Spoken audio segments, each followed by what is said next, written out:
ขอนมัสการซึ่งพระธรรมอันเป็นคำสั่งสอนของพระผู้มีพระภาคพร่ำว่าได้84,000ประธรรมขันธ์น้อมรำลึกล่ำพึงถึงกุลของพระอริยสงฆ์เจ้าสี่กู้8จำพวก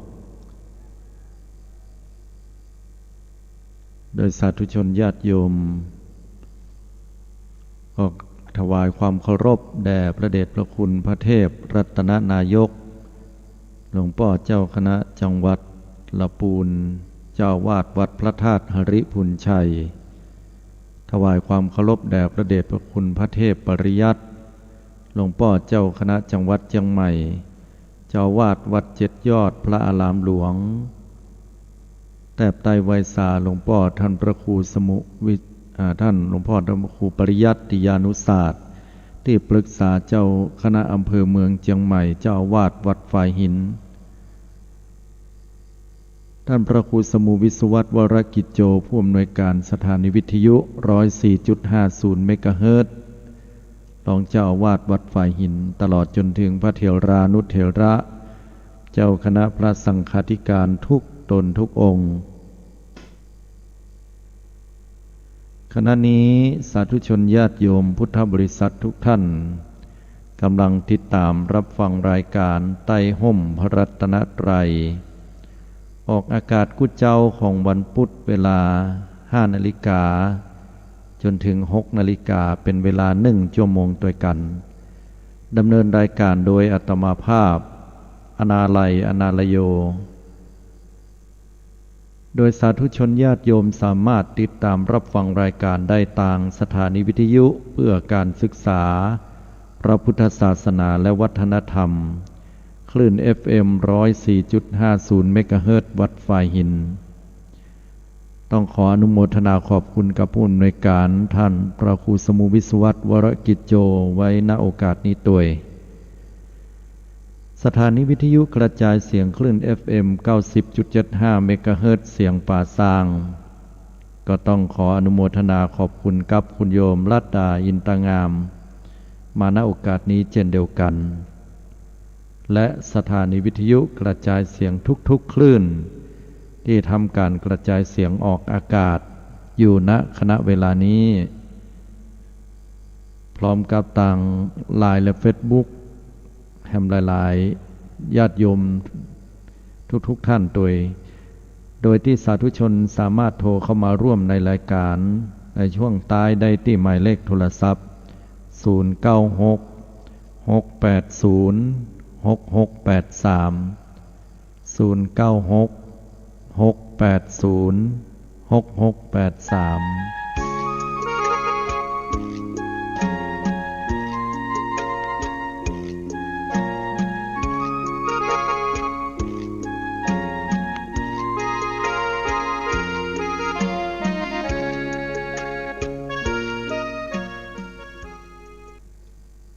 สาธุชนญาติโยมพุทธบริษัททุกท่าน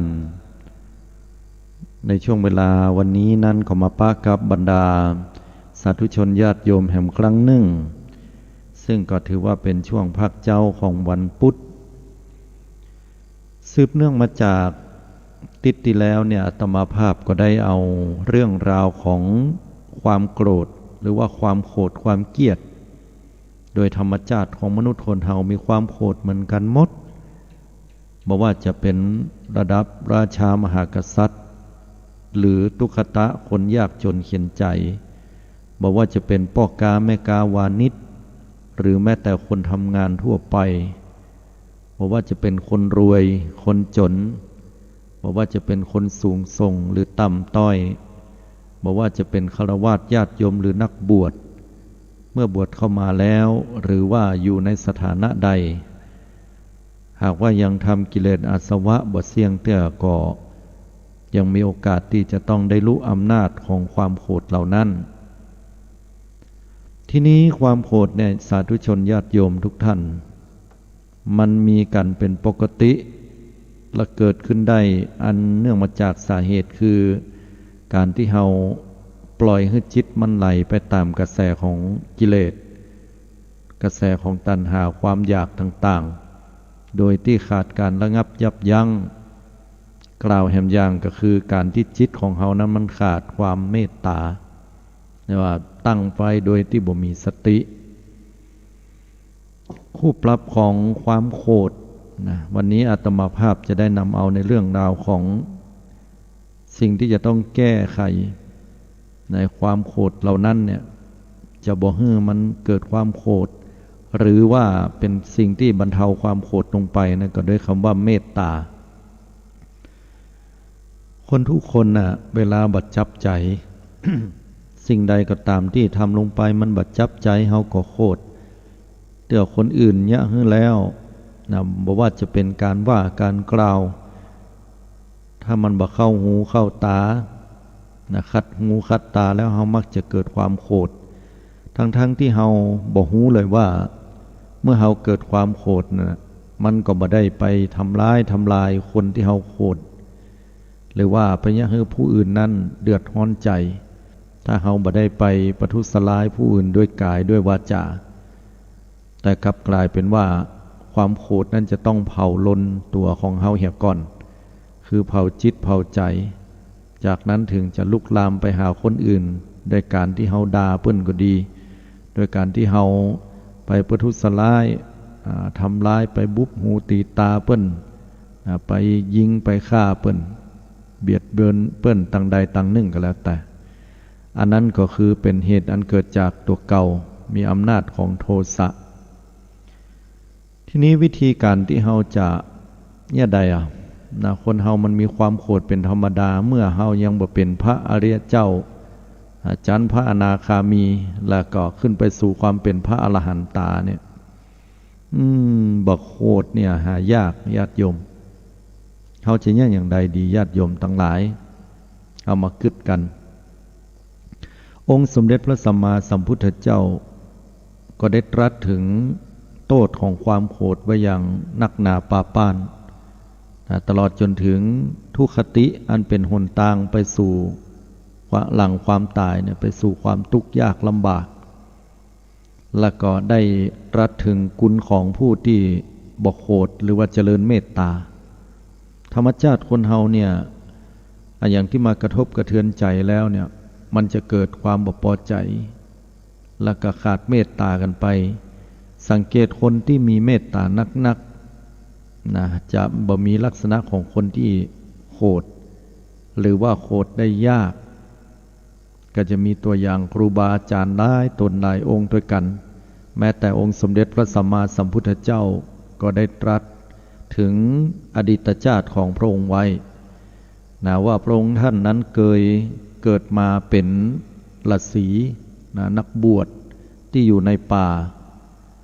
แล้วก็อาศัยที่อยู่ที่อาศัยอันสงบสงัดมันเมื่อไหนก็จะมีคนมาปะแล้วก็ได้ได้จาก็เกิดความศรัทธาเลื่อมใสในฤาษีผู้นี้ที่มีความเมตตาเจริญเมตตาอยู่โดยตลอดในยุคสมัยข่าวครั้งที่พระพุทธเจ้าได้ทรงแสดงธรรมในข่าวครั้งนั้นเนี่ยพระพุทธองค์ก็ทรงได้แสดงถึงเรื่องราวต่างๆว่าในอดีตชาติ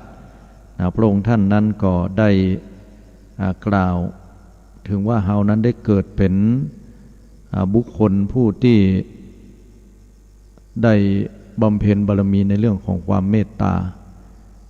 ก็เมืองหนึ่งในยุคก่อนพุทธกาลปูนเป็นจัดเมินเนาะในอดีตชาติของพระพุทธเจ้านะ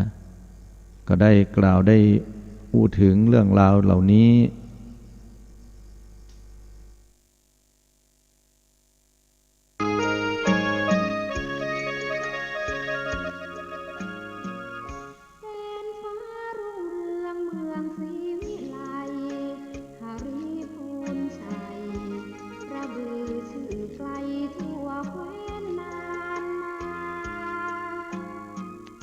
สมเป็นนครคนดีสมเป็นศักดิ์ศรี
ริญพรสาธุชนญาติโยมทุกท่านเนาะต้องขออภัยผิดพลาดทางเทคนิคไปเนื่องจากว่ามีสาธุชนญาติโยมที่โทรเข้ามาในช่วงเวลานี้นะฮะอาตมาภาพต้องขอได้ทำความเข้าใจญาติโยมว่าในช่วงเวลาดังกล่าวเนี่ยบอกควรที่จะโทรเข้ามาเนอโยมเนอขอโอกาสเวลาก่อนเพราะว่ามันทำให้สมาธิการอู้ของอาตมาเนี่ยมีปัญหาขึ้นได้นะฮะว่าอาตมาต้องใจสมาธิในการอู้โยมได้โทรเข้ามาตอนนี้ตัวเองนะฮะข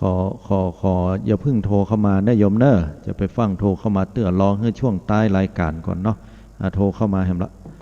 เขายุดก่อนเนาะบ่โทรเตือนนะเดี๋ยวเพราะว่าอาตมากำลังอยู่ในช่วงบรรยายอยู่แล้วจะเปิดโอกาสให้โทรเข้ามาในช่วงใต้รายการก็แล้วกันเนาะต่อจากตะกี้เนาะสาธุชนญาติโยมทั้งหลายต้องขออภัยหำครั้งคือองค์สมเด็จพระสัมมาสัมพุทธเจ้าเนี่ยได้ทรงกล่าวถึงอดีตชาติของพระองค์ว่าพระองค์ได้เกิดมาแล้วก็เสวยพระชาติเป็นฤาษีผู้บำเพ็ญเพียรตั้งจิตปฏิบัติธรรมอยู่ในป่าทีนี้มีพระราชาองค์หนึ่งก็หูกิตติศัพท์ของพระองค์ว่ามีฤาษีเนี่ยเป็นผู้ที่บกโคดเนี่ยได้ก็ถึงเหมือนบกโคดนะก็แค่หูแต่เนื้อว่าฤาษีเนี่ยเป็นคนที่บกโคดแต่ก็ว่าอวดตัวเก่าบ่ได้ว่าตัวเฮานั่นเป็นคนบกโคดบกเกียรติเพราะว่าพระราชาผู้นี้เนี่ยปกติแล้วจะเป็นคนที่ขี้โคดขี้เกียจเปิ้นอย่างนะจิตใจก็มีแต่ความเหี้ยมเกรียมพระองค์ท่านจะมีอารมณ์หายที่สุดบ่ได้ดังใจก็โคดก็เกียจก็แค่หันแต่เนื้อว่าไอ้คนที่บอกโคดมันเป็นอย่างไรเฮาถึงบ่เชื่อนะจากนั้นพระองค์ก็ทรงเสด็จประพาสป่าเข้าไปป่าเหมือนคล้ายไปล่าสัตว์นะแต่ครั้งนี้บ่ได้ไปล่าสัตว์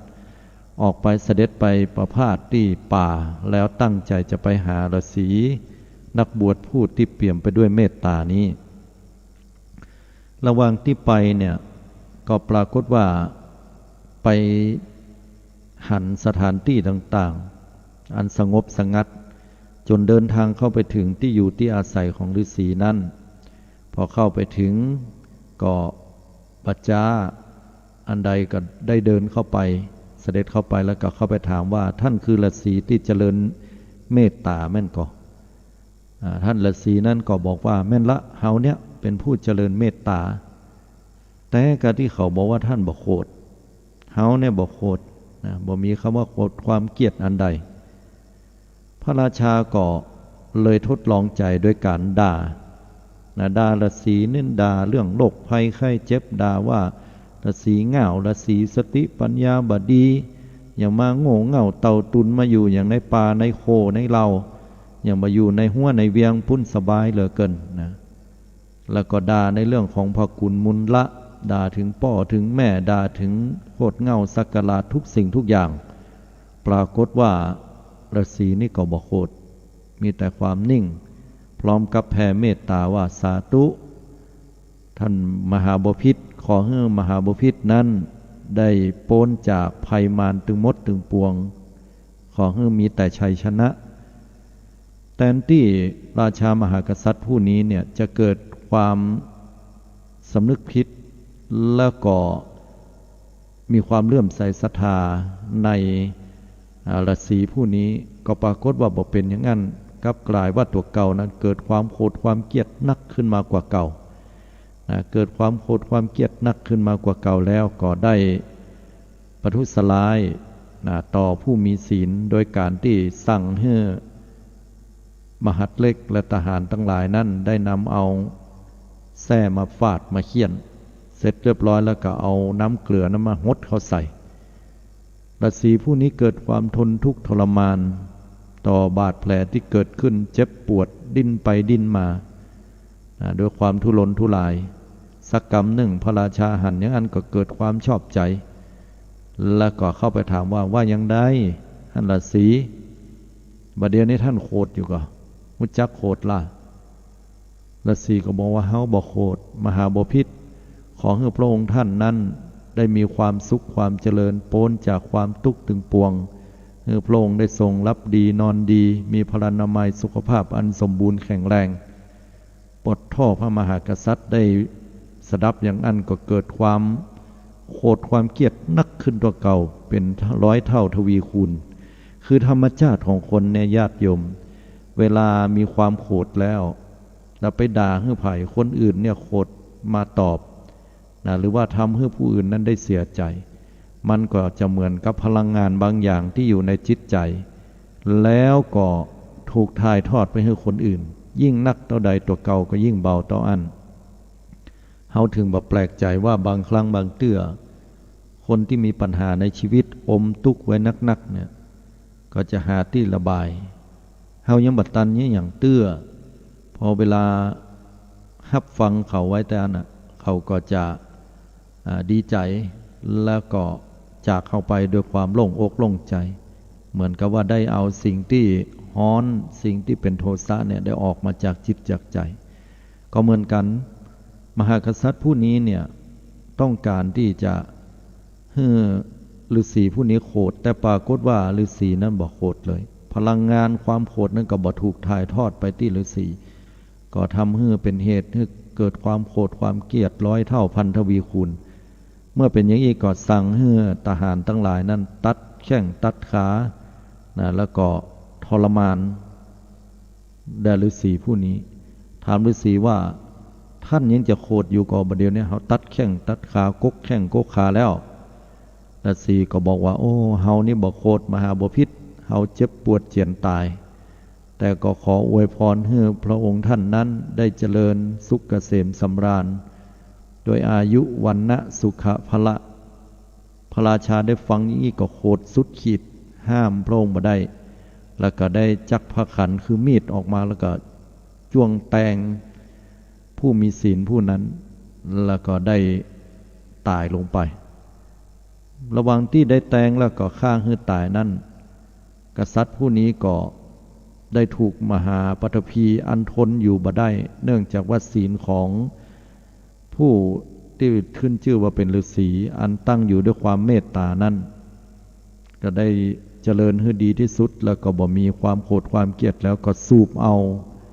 พระมหากษัตริย์ผู้นี้ลงสู่นรกอเวจีไปทนทุกข์ทรมานอยู่เป็นเวลาอันเมินนานกว่าจะขึ้นมาเป็นคนได้และเมื่อขึ้นมาเป็นคนแล้วก็ยังปะเศษกรรมเป็นที่รังเกียจเดียดฉันเข้าที่ไหนคนก็จังเข้าที่ไหนคนก็บ่ฮักเข้าที่ไหนคนก็บ่ชอบบ่ยินดีอันนี้ด้วยวิบากกรรมที่เป็นแค่เศษกรรมนำพาให้คนทั้งหลายนั้นเกิดความเกลียดความจังเพราะอดีตตั้งอยู่ด้วยความโมโหโทโสด้วยอำนาจแห่งความประทุษร้ายผู้อื่นมีจิตอันเป็นอกุศลอย่างนี้เป็นต้นสาธุชนญาติโยมทุกท่านทุกสิ่งทุกอย่างนั้นเมื่อเฮาตั้งจิตของเฮาบ่ถูกแล้วเนี่ยมันก็เป็นเหตุนำพาให้เกิดความทุกข์ได้ดังที่กล่าวแล้วและก็เวลาไผ่ก็ตามที่จะเจริญเมตตาอันเป็นเหตุทำให้ดับเสียซึ่งความโกรธความเกลียดคนที่ขี้โกรธขี้เกลียดเนี่ยพุทธองค์ได้ตรัสสอนไว้เหมือนกันนะว่า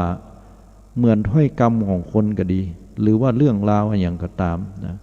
ถ้าว่ามีคนมากล่าวหาเฮาเนี่ยบอกว่าจะเป็นข้อหนึ่งกล่าวโดยในช่วงเวลาบัดเดียวเนี้ยคือด่าเฮาหรือว่าใส่ห้ายป้ายสีนะว่าให้เฮาอย่างใดก็แล้วแต่จะว่าเป็นเวลาบัดเดียวนี้ก็ดีหรือในเรื่องราวที่ผ่านมาในอดีตที่เฮาเคยปะก็ดีเฮาก็บอกควรที่จะโกรธนะต้องตั้งจิตให้มันเป็นเมตตามันมีแต่ญาติโยมบางทีเฮาคืดไปในอดีตเนี่ยคนที่เคยยะให้เฮาเจ็บอกเจ็บใจนะแล้วก็ทำเฮาเสียหน้าย่างเฮานั่นต้องบ้านแตกสลายขาดย่างเฮาต้อง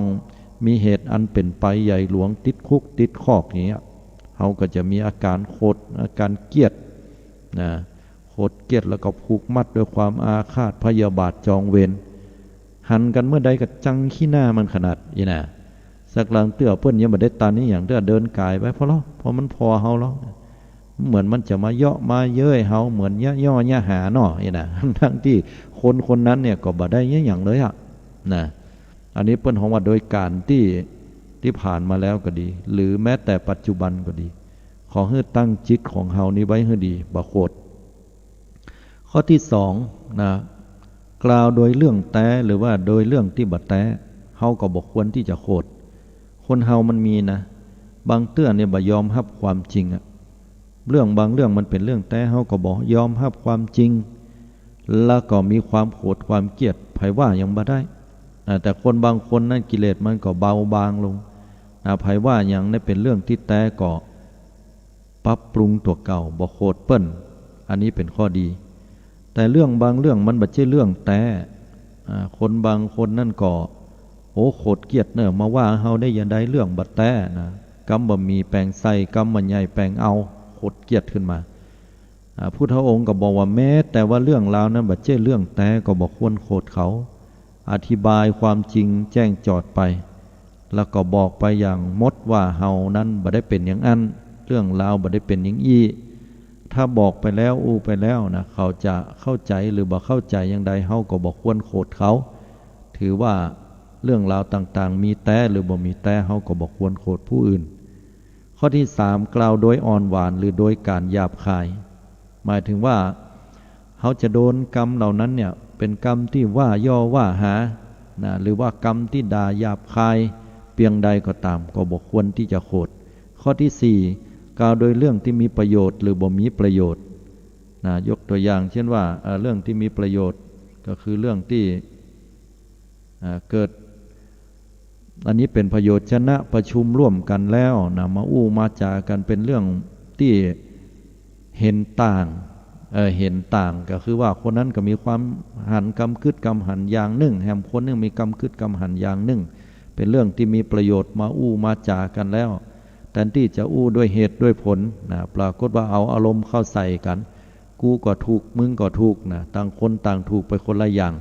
เหมือนกับอาตมาเคยอู้นะบ้านมีอยู่หลังหนึ่งนะคนหนึ่งพอตั้งหน้าบ้านคนหนึ่งพอหลังบ้านแล้วก็เถียงกันอยู่ฮะนะบอกว่าตั้งเฮาเนี่ยมันมีขั้นใดขึ้นนะตั้งหลังบ้านมันบ่มีเนี่ยนะก็บ้านหลังเดียวกันแต่ถ้าเดินไปโดยรอบหันเฮียก็เข้าใจแต่เนี่ยปัญหามันพอคนละมุมคนละอย่างแม้ว่าจะเป็นเรื่องที่มีประโยชน์ก็บ่ควรโคตรแล้วบ่ควรโคตรในเรื่องที่บ่เป็นประโยชน์โดยเรื่องบ่เป็นเรื่องหรือว่าเรื่องที่เกิดสาเหตุที่มันบ่เป็นประโยชน์ก็บ่ต้องเอามาโคตรมาเกลียดกันข้อที่ห้ากล่าวโดยมีจิตเมตตาหรือว่ามีจิตโทสะจิตที่มีโทสะเนี่ยเวลาเฮาโดนคนอื่นว่าเนี่ยเฮาฮู้ว่าเขาโคตรเฮาก็พอฮู้ได้ว่าอ๋อไอ้นี่โคตรมาเนี่ยโคตรเฮาอาจจะยิ่งอย่างบ่เปิงบ่พอใจหรือเขาเข้าใจผิดก็แล้วแต่เขาโคตรมาแล้วเนี่ยเฮาบ่ควรจะโคตรตอบหรือสองคนนั้นกล่าวโดยจิตมีเมตตาแล้วก็ว่าให้เฮาเนี่ยเฮาก็บ่ควรจะโคตรยกตัวอย่างพ่อแม่พ่อแม่เปิ้นหวังดีมีจิตอันประกอบด้วยเมตตาเวลาเปิ้นตักเปิ้นเตือนอย่างก็ตามครูบาอาจารย์ตักเตือนอะไรก็ตามมิตรแก้วสหายคำที่ตั้งจิตอันดีงามเป็นเมตตาของเฮาว่าให้เฮาแล้วตักเตือนเฮาแล้วก็บ่ควรจะโคตรคนบางคนเนี่ยเปิ้นบอกเปิ้นกล่าวเปิ้นสอนก็บ่ฟังสอนบ่ได้หรือว่าแนะนำบ่ได้อันนี้ก็เหลือขอแต่ญาติโยมเพราะว่าคงบ่มีภัยอยากจะตักจะเตือนเมื่อเป็นอย่างนี้แล้วพุทธองค์บอกให้เฮาเนี่ยแปลงใจของเฮาเนี่ยนักแน่นให้มีใจอันนักแน่นอุปมาเปรียบเทียบไปข้อที่หนึ่งเพิ่นเปรียบเทียบว่าแม้ว่าคนจะเอาตีนไปเหยียบไปย่ำเอาขอบกไปขุดแผ่นดินแล้วบอกแผ่นดินว่ามึงจะไปเป็นแผ่นดินแห่มซ้ำนี่นะข้อนี้มันเป็นไปบ่ได้ฉันใดคนเฮาคือมีจิตใจตั้งไว้เหมือนแผ่นดินบอกว่าจะโดนเปิ้นคากเปิ้นถุยเปิ้นเหยียบเปิ้นย่ำบอกว่าจะมีภัยด่าภัยยังก็ตามเฮาจงตั้งมั่นบ่มีความโกรธเหมือนแผ่นดินที่ถูกกระทำฉันนั้นเปิ้นว่านะอุปมาข้อที่สองพระพุทธองค์ทรงตรัสบอกว่าคนเฮาเนี่ยจะเอาสีอย่างก็ตามสีแดงสีขาวสีเหลืองสีน้ำเงินเอาไปเขียนบนอากาศย่อมบ่ปรากฏมีภาพเฮาเอาผู้กันเฮียอันไปเขียนนี่นะวาดมือไปเนี่ยมันบ่มีเป็นภาพบ่มีเป็นหอยในอากาศนั้นฉันใดเนี่ยขอให้จิตใจของเฮาเนี่ยบ่มีความโกรธความเกลียดป ประดุจดังคนที่เอาอายังก็ตามนะมาเขียนมาวาดนะบนอากาศเนี่ยก็บ่ปรากฏเป็นรูปเพื่อหันฉันนั้นจิตใจคนเฮาก็ควรจะเป็นอย่างนั้นคือบ่มีความโกรธความเกลียดอุปมาข้อเปรียบเทียบที่สามเพิ่นบอกไว้ว่าเหมือนกับบุคคลนะที่โกรธแล้วเข้ามาว่ามาทำร้ายทำลายเฮาก็ควรทำใจให้เหมือนดังแม่น้ำคงคาแม้ว่าไผจะเอาคบเพลิงเนี่ยเข้ามาจุ่มนะต้องการที่จะเผาให้แม่น้ำคงคาเนี่ยเกิดความเดือดร้อนขึ้นมาเดือดพล่านขึ้นซึ่งเป็นไปบ่ได้ฉันใดขอให้เฮาเนี่ยทำใจของเฮาเหมือนแม่น้ำคงคาที่เขาจะเอาไฟเนี่ยมาเผาน้ำฉันนั้นเพิ่นว่าอุปมาข้อที่สี่นะก็เหมือนกับขนหนังหรือว่าขนของแมวป่าที่เปิ้นได้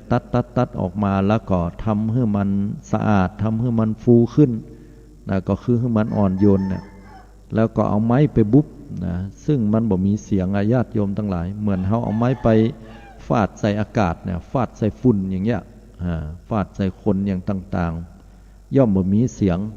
ฉันใดเนี่ยคนที่โดนผู้อื่นนะบอกว่าจะเป็นกายวาจาใจ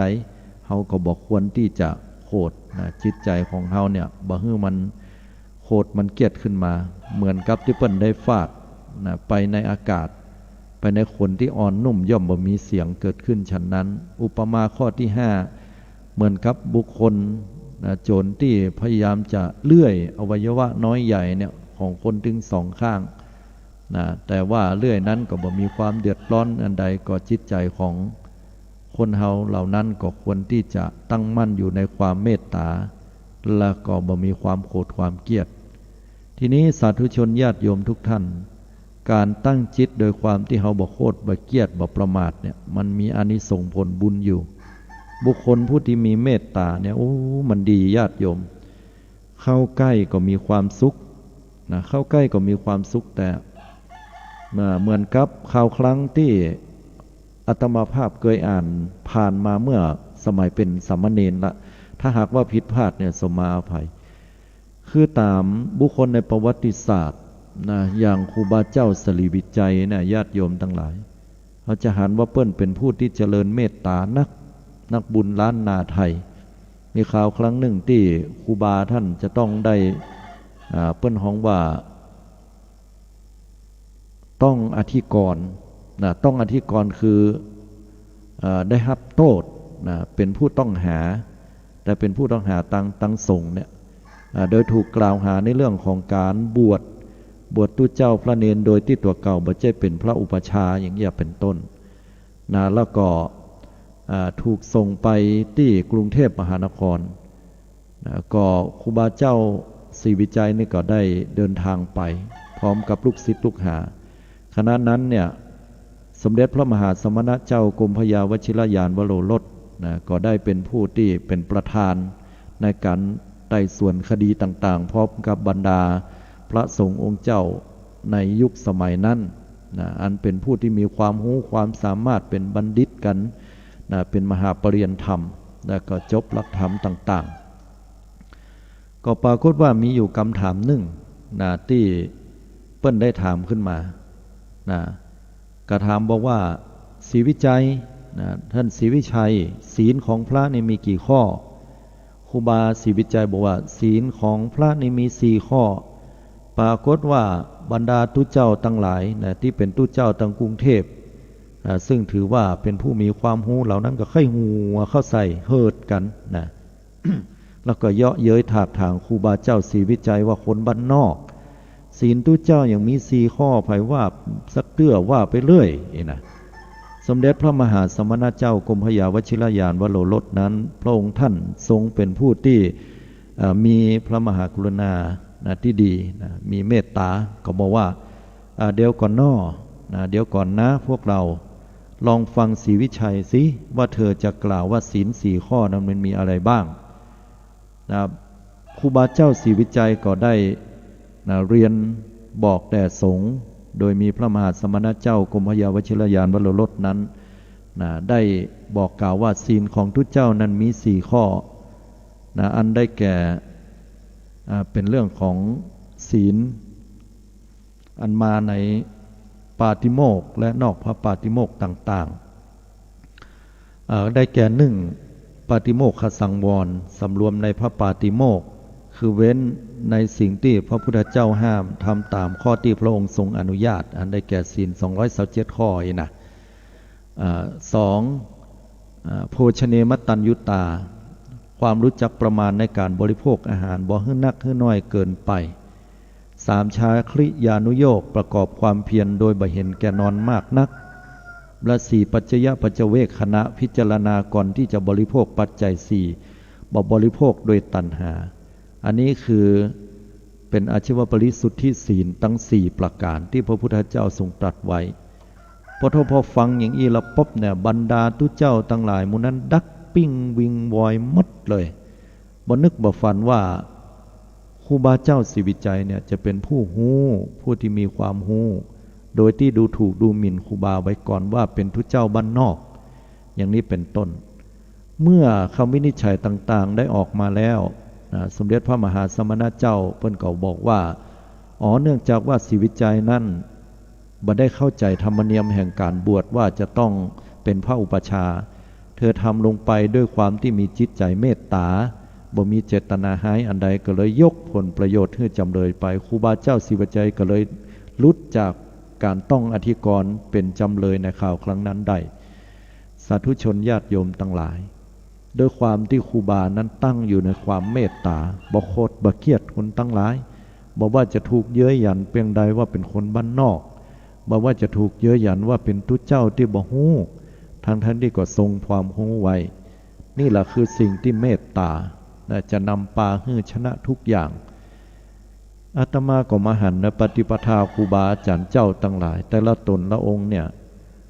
ยังยกตัวอย่างแห่งตนหนึ่งอย่างตังละปูนนี่ก็มีครูบาเจ้าวัดพระพุทธบาทตากผ้าครูบาพรหมาพรหมจักโกอันนี้ได้ยินจากบรรดาลูกศิษย์ลูกหาหรือญาติโยมต่างๆเวลาครูบาเพิ่นอยู่ที่ไหนเพิ่นจะมีเมตตาจิตนักคือบักโคดบาเกียดบายังไผที่สุดแล้วเนี่ยถ้าสุดแล้วเนี่ยครูบาเพิ่นจะมีอยู่กรรมหนึ่งเพิ่นจะบอกว่ามึงลูกไหนมาเกิด ก็หมายความว่าสุดละนะสอนบ่ฟังอย่างบ่ฟังมึงลูกไหนมาเกิดคำเดียวได้ยะจากนั้นก็บอกว่าอย่างไผบ่โคตรบ่เกียรติเป็นผู้นิ่งมีเมตตาสูงส่งกรรมอู้กรรมจากริยาอาการท่าทางอันนี้คือลักษณะของบุคคลผู้ที่ฝึกตนมาดีแล้วเปี่ยมไปด้วยเมตตาเปี่ยมไปด้วยการกรุณามุทิตาอุเบกขาอันนักครูบาวัดพระบาทตากผ้าบ่ได้โดดเด่นในเรื่องของความเป็นนักเทศน์บ่ได้โดดเด่นในเรื่องของความเป็นนักพัฒนาอันอื่นใดแต่โดดเด่นในเรื่องของความเมตตาการเจริญความเมตตาไว้เนี่ยก็เป็นที่นำพาซึ่งความศรัทธาเลื่อมใสให้เกิดขึ้นได้อันนี้ก็เป็นปฏิปทาครูบาอาจารย์และยังมีแห่งท้ายตนหลายองค์ที่บ่ได้นำมากล่าวสาธุชนทุกท่านคนเฮาถ้าบอกโคตรอย่างหนึ่งแล้วมันเป็นเสน่ห์มันเป็นสิ่งที่คนรอบข้างเนี่ยต้องการอยู่ใกล้ไผก็ใครอยู่ใกล้คนมีเมตตาไผก็บ่อยากจะอยู่ใกล้คนที่มีความคิดอันประกอบไปด้วยความโกรธเจ้านายเป็นคนขี้โกรธลูกน้องก็บ่ใกล้ลูกน้องเป็นคนขี้โกรธเจ้านายก็เอื่อมระอาพ่อแม่เป็นคนขี้โกรธลูกเต้าจะเอาตัวอย่างที่ไหนมาเป็นแบบลูกเต้ามีแต่ความขี้โกรธขี้เกียจพ่อแม่ก็มีแต่น้ำตาเสียใจศรัทธาสาธุชนทุกท่านคนที่มีความเมตตาเจริญเมตตาอยู่เนืองบ่อยครั้งพระพุทธเจ้าทรงตรัสว่าบุคคลผู้นั้นเป็นบุคคลที่ดีงามแม้แต่ทุเจ้าพระเนนก็ตามเจริญเมตตาเจโตวิมุตติคือปฏิบัติกรรมฐานและมีเมตตาเป็นที่ตั้งนั้นขึ้นชื่อว่าบริโภคก้อนข้าวของศรัทธาสาธุชนญาติโยมโดยบทสูญเปล่าบุคคลผู้นั้นขึ้นชื่อว่าทรงอยู่ซึ่งฌานสมาธิแม้แต่ญาติโยมก็เช่นเดียวกันเป็นผู้ทรงอยู่ซึ่งฌานย่อมมีอานิสงส์ได้11ประการดังที่พระพุทธองค์ได้ทรงตรัสไว้ว่าเมื่อบุคคล เจริญเมตตาเจโตวิมุตติอันบุคคลเสพมาแต่แรกคือเจริญแล้วยะคือนักแล้วยะคือเป็นดุจดังยานที่เทียมดีแล้วยะคือเป็นที่ตั้งประพฤติสั่งสมอยู่เนืองปารภสม่ำเสมอย่อมหวังอานิสงส์11ประการดังนี้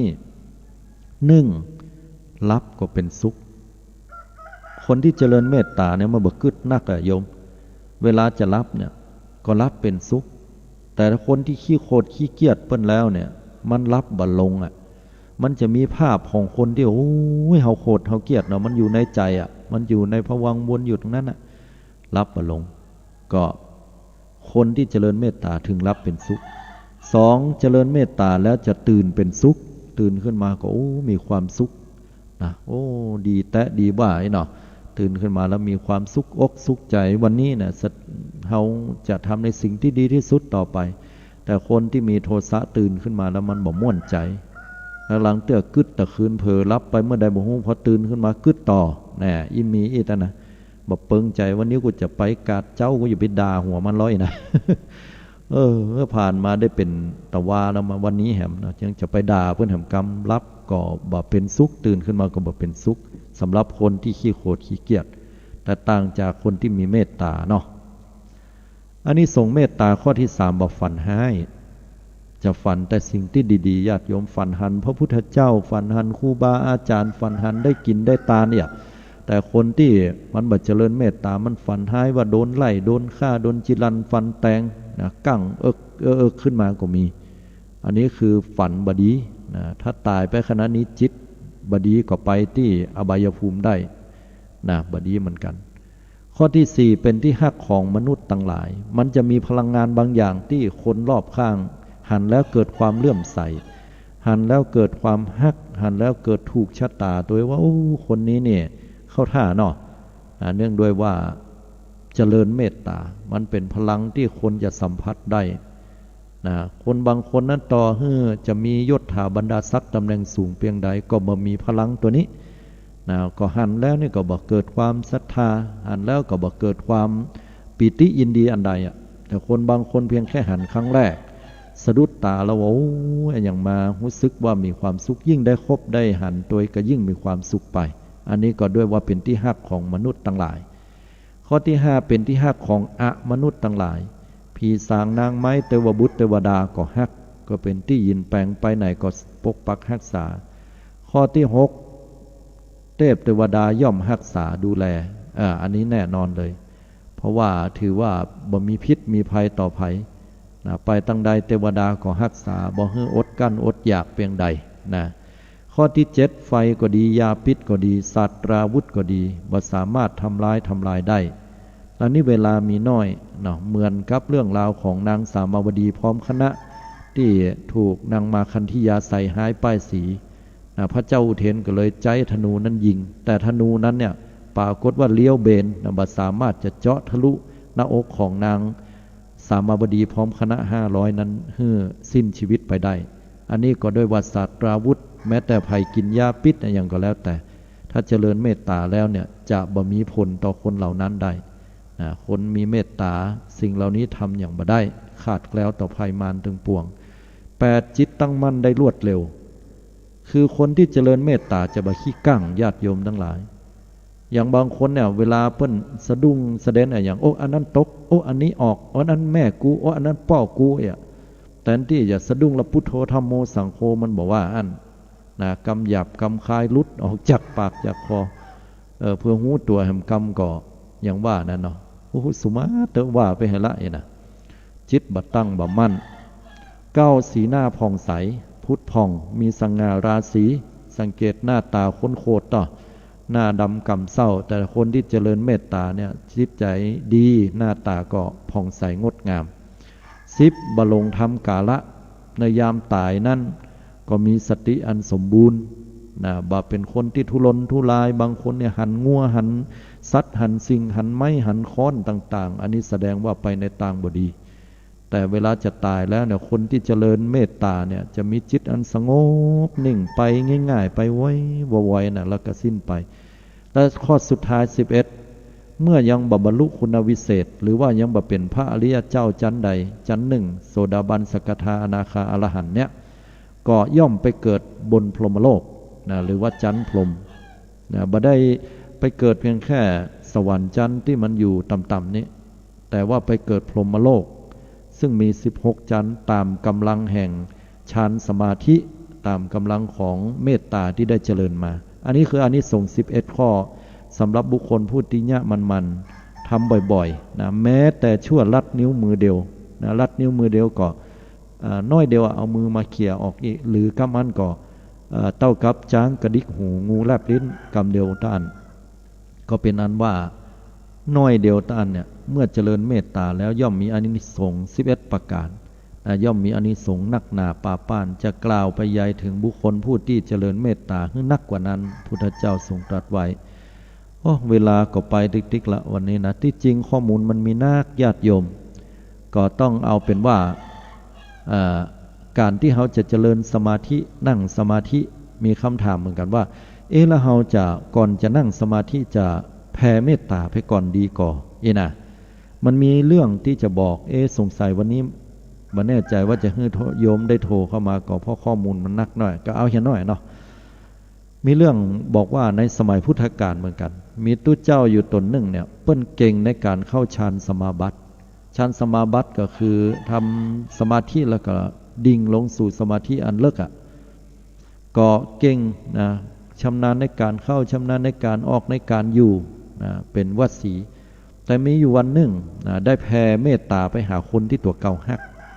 คือเมียตัวเก่าคนเก่านะที่เคยอยู่ด้วยกันแล้วก็มาบวชก็เกิดกึศเติงหาก็ปรากฏว่าเข้าฌานสมาบัติบ่ได้เลยนะเข้าสมาธิบ่ได้ก็ก็แปลกใจก็เลยไปกราบทูลพุทธองค์พุทธองค์บอกว่าบอกควรที่จะแผ่เมตตาก่อนที่จะทำสมาธินะถ้าแผ่เมตตาถึงบุคคลผู้ที่ฮักก็จะเกิดกามฉันทะอันเป็นนิวรณ์กั้นบอกควรจะแผ่ไปหาบุคคลผู้ที่เฮาบ่ชอบเป็นศัตรูกู้อาฆาตก็จะเกิดพยาบาทเป็นชั้นเป็นนิวรณ์กั้นเป็นนิวรณ์กั้นจิตแต่ควรที่จะแผ่เมตตาให้กับคนตั้งหลายเหล่าสรรพสัตว์ตั้งหลายและควรจะแผ่เมตตาให้ตัวเก่าก่อนคือเพิ่นกำลังจะบอกว่าให้เฮาเนี่ยแผ่เมตตาให้ตัวเฮาเป็นพยานเหี่ยก่อนลักษณะประมาณว่าเฮาเนี่ยฮักตัวกลัวตาย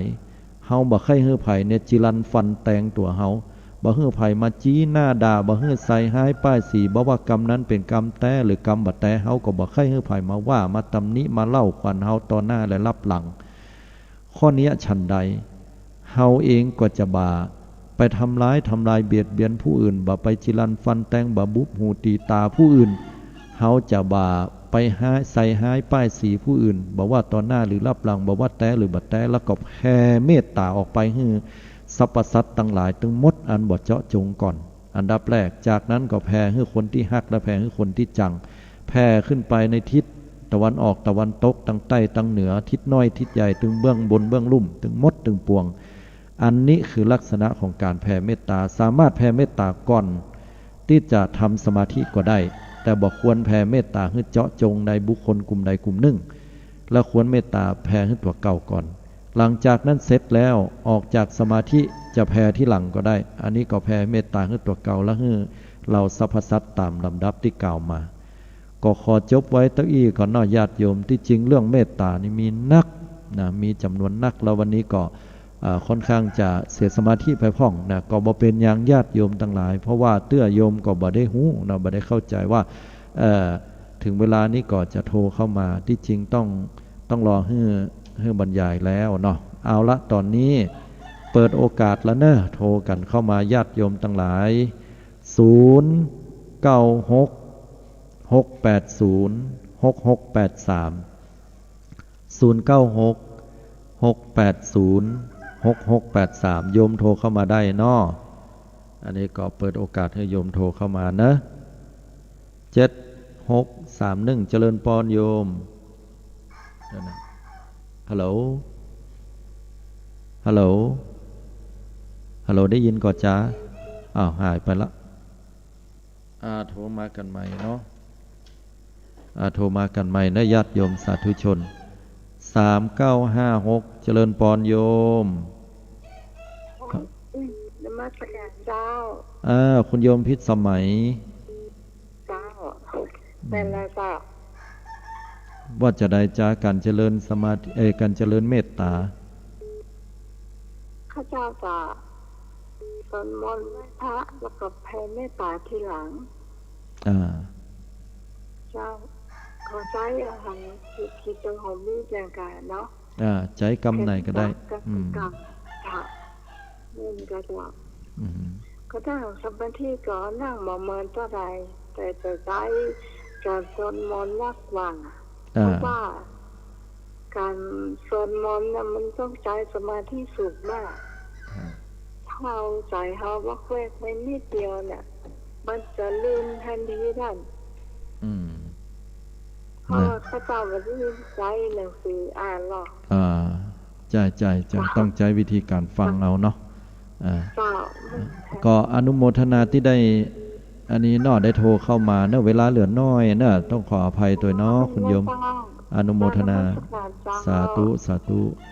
ก็เหมือนครับคุณโยมเนาะที่เปิ้นได้อู้ตะกี้นะคุณโยมบอกว่าจะสวดมนต์เหก่อนอันนั้นถูกต้องนะโยมจากการวิจัยเนี่ยเปิ้นทำออกมาแล้วว่าถ้าบุคคลผู้สวดมนต์เนี่ย5 นาทีแรกนะจิตใจมันยังจะกึดว้าวุ่นไปที่อื่นอยู่บรวมเป็นสมาธิแต่หลังจากนั้นแล้วเนี่ย10 นาที15 นาทีแล้วจิตใจจะเป็นสมาธิที่ดีนะปอกับการที่คนทำสมาธิ5 นาทีแรกบ่เกินเนี่ยจะมีสมาธิดีแต่หลังจากนั้นเนี่ยจะฟุ้งซ่านวิธีการแก้เปิ้นบอกว่าจะต้องสวดมนต์เสียก่อนอย่างน้อยก็สัก5 นาทีสวดมนต์5 นาที10 นาทีหรือเกินชั่วโมงก็แล้วแต่เฮาเป็นชั่วโมงก็แล้วแต่แล้วลองมาทำสมาธิมันจะนิ่งมันจะต่อเนื่องกันทำให้สมาธิเฮายาวได้อันนี้เป็นต้นนอกนี้เปิ้นลักษณะเปิ้นทำวิจัยมาเนาะ3215เจริญปอนโยมการไหว้สาเจ้าท่านอาจารย์โทรมาจากตังใดหนองบัวสมการเจ้าหนองบัวชัยปราการฟังเมตตาถ้าเกิดอย่างไรเปิ้นว่ามาละโคดขึ้นมาหรือว่าบักโคดเจ้าบักโคดนอกพยายามที่จะบักโคดให้จิตใจของเฮาพยายามบักโคดเจ้าดีแล้วเจ้ามันหนุ่มๆนี่มีของเนอะมันไฟแหงด่ะเจ้าว่าอายุ30 ปลายไม่มีของประเดี๋ยวมันบ่มีแล้วเนาะเพราะว่ามันรู้แล้วว่าอย่างเป็นอย่างอ่ะจ้ะแม่นผ่านประสบการณ์มานักเนาะจ้าถ้ามันเกิดขึ้นแล้วนี่ก็ขจัยดับมันอย่างเปิ้นว่านะเอาเมตตาเนาะเจริญเมตตาแล้วมันถึงดีเจริญเมตตาเปิ้นเนี่ยจ้ะพยายามบักโคดแล้วเจ้ามาเดียวอ่ะดีละเข้าฟังสิ่งฟังธรรมนะเขาว่าเขาว่าเนาะนี่ละเจ้าก็ไปตอนได้ก็ไปฟังธรรมด้วยเจ้าตลอดดีละอนุโมทนาบุญเนอะเวลามีน้อยเนาะโชคดีนะเจ้าสาธุเจ้า9948เจริญปอนโยมกราบบังคาพระอาจารย์เจ้าเจริญปอนโยมสบายดีเนาะสบายดีเจ้าพระอาจารย์ความโกรธนี่นะถ้าห้าวใครหายนะคะก็เจริญเมตตาเจ้าถ้าเจริญเมตตาทำให้มากแล้วทำให้เป็นยวดยานของใจแล้วก็จะอยู่สุขสบายเจ้าเย็นสบายเจ้าพระอาจารย์หลับก็เป็นสุขตื่นก็เป็นสุขไม่ฝันร้ายเจ้าเคยฝันให้สักเกิดเจ้าพระอาจารย์ก็ดีละเพราะว่าการที่เราได้เจริญเมตตาเนี่ยมันเป็นองค์ฌานอย่างหนึ่งเป็นองค์ฌานอย่างหนึ่งที่รักษาจิตใจของเฮาได้เป็นอย่างดีเลยทีเดียวฉะนั้นก็เจริญเมตตาต่อไปเนอะญาติโยมเนอะเจ้าเวลาจะนั่งสมาธิก่อนทำเอาพองหนอยุบหนอโยมเจริญเมตตาแผ่เมตตาให้กว้างที่สุดยาวที่สุดและให้ไกลที่สุดและใจเขาจะเยือกเย็นสมาธิกับจะตั้งขึ้นได้ดีเจ้าพระอาจารย์อนุโมทนาดีละที่ได้ทำต่อไปเยต่อไปเนอะโยมเนอะเจ้าปลาภาษาเจ้าปอนอยู่ดีมีสุขกันนะที่ได้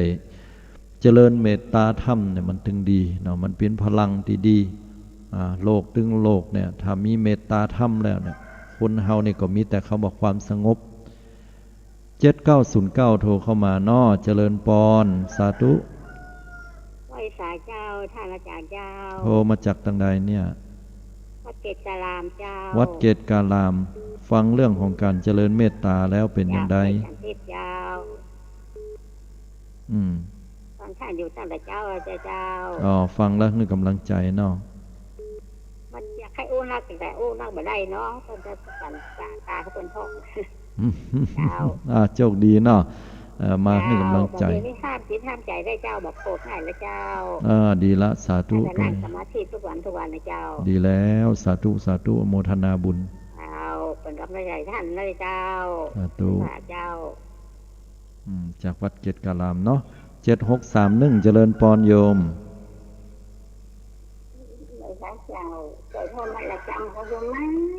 อ๋อปิญญาอีกะไม่ลงเนาะอ๋อที่เมื่อเจ้านะครับปิญยังคนเฮาคือบางปิญยังเนอะเข้าใจเนอะอันได้ฟังเรื่องการเจริญเมตตาแล้วปิญอย่างได้ชอบวันนี้เลยหอมมุ่นดีพุทโธเป็นองค์เป็นใจใหญ่ของจุดเสียอกเสียใจไว้เนอนุโมทนาดีละการเจริญเมตตานี่ก็จะทำให้เทวบุตรเทวดานี่หักซุ้มหักษาเฮาเนาะเดี๋ยวนี้เฮาวันภาวนาแล้วเจริญเมตตาเราก็สมาธิเราก็ยังเมตตาให้ตั้งหลายเนาะใจใหญ่แผ่เมตตาหูตัวเองเราก็แผ่เมตตาหูตั้งหลายในยายก็ทำอันทุกวันโอ้ถูกต้องยายอยู่ห้องบ้านเลยเก่าขึ้นเนาะยายจะล่องออกมาหนินะยายหกลมกระดูกน้ำคืนเนอะเราพายมาดูแลลูกหลานเนาะเขายาท้อน่ะแม่ดูแลน่ะขออีกนั้นดูจางแล้วเป็นมานอนตุยทำความสะอาดตุยหลังใจไกลใช่ไหมอย่าได้อาตมาก็ขออวยพรเนอะยายมาหลงเนี่ยหายบ่อยๆเนอะอยู่ดีมีสุขพออยู่ห้องบ้านเนาะเดี๋ยวยาเดินไปท้องอ้อถือนั่นแหละไม่ฟ้านั่นโอเคอาจจะได้ก็อยู่ดีมีสุขเนอะเวลามันมีหน่อยเนาะบุญกรรมบุญจูเนอะสาธุอันนี้ก็พี่น้องเจ้าไตลือเนาะอยู่ตั้งดอยสะเก็ดนะก็ได้โทรเข้ามาไม่ลงนะคุณเฒ่าคุณแก่ก็ขอให้กำลังใจเนอะเพราะว่าผ่าตัดเพิ่งจะแล้วนะเสร็จออกมาก็มาพักฟื้นโทรเข้ามากันได้ญาติโยม0966806683สักสายสองสายนะโทรมาตักมาตายมาอู้มาจากันฟังที่ไหนอย่างใดนะทุกๆวันพุธเวลา 5 โมงถึง 6 โมงเจ้าแล้วก็แฮมสักช่วงระยะเวลาหนึ่งเนาะอาตมาก็จะได้จัดในช่วงภาคเมื่อคืนตัวนะแต่ช่วงนี้ก็ยังต้องหยุดไปก่อนเนาะเอาละสาธุชนญาติโยมทุกท่านก็กุศลผลบุญที่ญาติโยมได้ตั้งอกตั้งใจทำกันเนาะก็ขอให้เฮาท่านทั้งหลายประคับประคองชีวิตไปได้ดีด้วยดีนะมีเมตตาต่อเราสรรพสัตว์ทั้งหลายโดยที่เฮานั้นตั้งจิตให้มันเป็นกุศลนะบรรลุอำนาจของความโกรธเมื่อโกรธแล้วก็ขจัยดับความโกรธเป็นว่าดุจบุรุษผู้ถูกไฟไหม้ศีรษะต้องรีบดับฉะนั้นอย่างที่กล่าวมาสัปดาห์แล้วเนาะฉะนั้นวันนี้ก็ต้องนำเอารายการนะปิกปอกไปก่อนก็แล้วกันขอให้ทุกท่านนั้นได้มีความสุขความเจริญคาดแคล้วต่อโรคระบาดโควิด -19 นะขอให้ทุกท่านนั้นได้มีสุขภาพกายสุขภาพจิตอันสมบูรณ์แข็งแรงให้ได้ก้าวล่วงข้ามพ้นภัยพานและเรื่องราวต่างๆไปได้ด้วยดีเจริญด้วยอายุวันนะสุขะพละให้ได้ดวงตาหันธรรมถึงฝั่งมรรคผลนิพพานโดยเร็วพลันทุกท่านทุกคนด้วยเทอญ